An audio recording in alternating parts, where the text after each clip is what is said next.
السلام علیکم ورحمۃ اللہ وبرکاتہ۔ سوال کیا ہے بھائی نے کہ حمل کو پریگننسی کو ختم کر دینا، حمل کو گرا دینا، کیا اس کی گنجائش موجود ہے؟ بھائی کے سوال کا خلاصہ ہے نہیں بھائی، یہ حرام ہے، یہ جائز نہیں، سخت کبیرہ گناہ ہے۔ قرآن مجید میں اللہ فرماتے ہیں، پارہ نمبر 15 ہے، سورۃ اسراء ہے، وَلَا تَقْتُلُوا أَوْلَادَكُمْ، اپنی اولاد کو قتل نہ کرو۔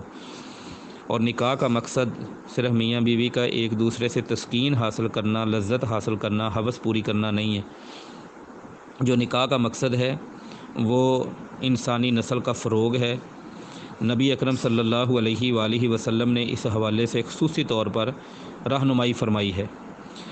حدیث آتی ہے سنن الکبریٰ للبیہقی میں اور صحیح ابن حبان میں، صحیح ابن حبان میں 4028، سنن الکبریٰ للبیہقی میں 13254 نمبر پر۔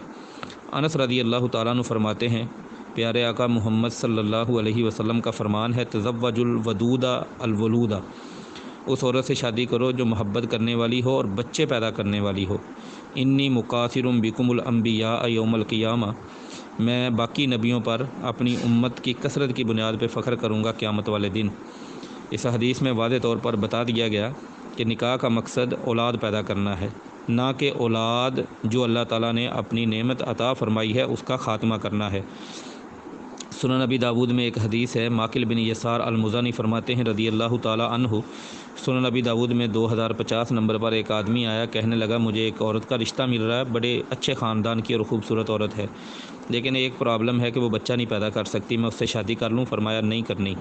پھر آیا، کہنے لگا مجھے اچھے خاندان کی خوبصورت عورت کا رشتہ مل رہا ہے لیکن وہ بچہ نہیں پیدا کر سکتی، کیا میں اس سے شادی کر سکتا ہوں؟ رسول کریم صلی اللہ علیہ وسلم نے فرمایا نہیں کر سکتے۔